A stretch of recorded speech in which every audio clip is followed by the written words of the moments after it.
สวัสดีครับผมแจ็คครับผมและน้องพลอยชมพูจะพาไปตะลุยสวนพึ่งราชลีไปเที่ยวกันเลยครับ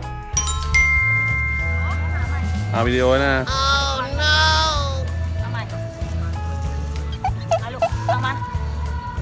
นิ้วเรามาให้หัดแกะกันนะยาฮูอันหนูไปให้ไปเอาเลยขับแกะที่ลูกหิวไหมหิวไหมคะหิวไหมคะโอ้ no ปล่อยค่ะปล่อยค่ะปล่อยค่ะปล่อยค่ะลูกอ่ะเจ็บแม่หน้าโอเคสะบัดหน้าไงลูกโอเคชอบไหมลูกยาฮูโอเคค่ะเดี๋ยวไปเอาอันใหม่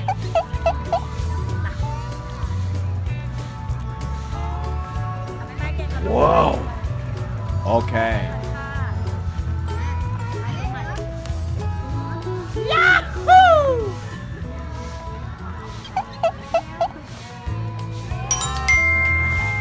คอยดูแม่หน่อย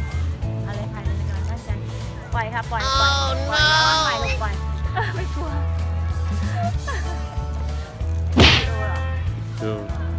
เอาค่ะลูกเลี้ยงเลยให้อาหารเขาโอเคเก่งใครหยิบ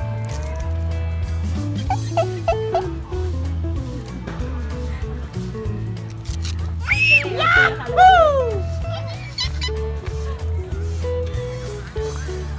เอาเย่หน่อยค่ะเย่ค่ะ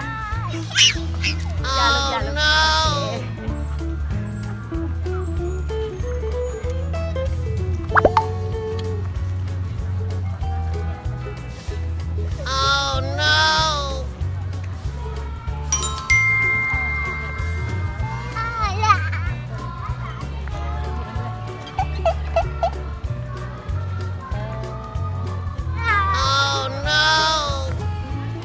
ป้อนตรงนี้ลูกป้อนนี้พลอยป้อนนี้ หิวลูกนะ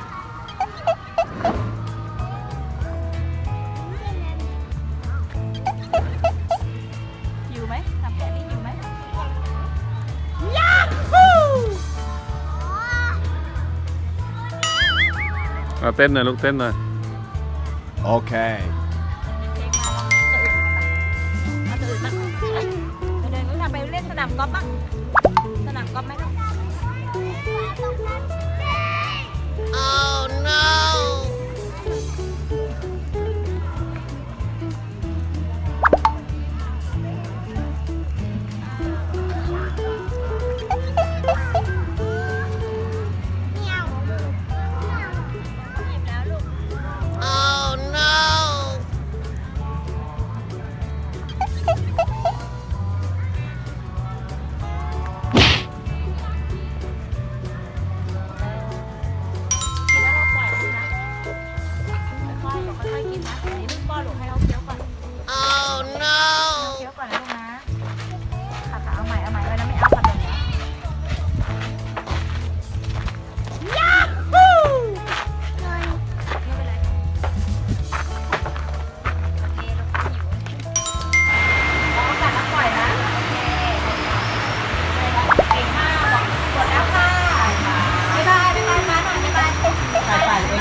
ไปลูกไปล้างมือ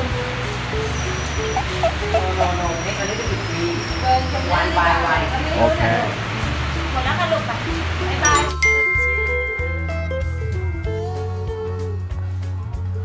เก่งมากเลยนะคุณเดียว Oh no ยาฮู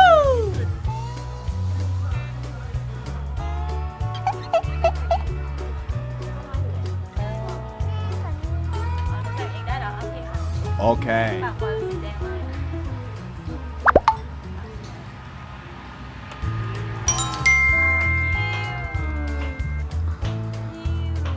ยาฮูพลอยเจ๊พลอยจุกกูOh no โอเค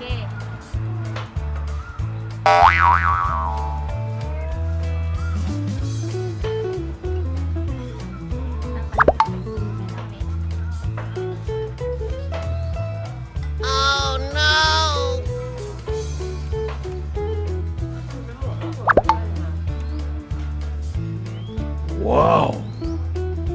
อากาศเย็นนะลูกนะอากาศดีไหมคะ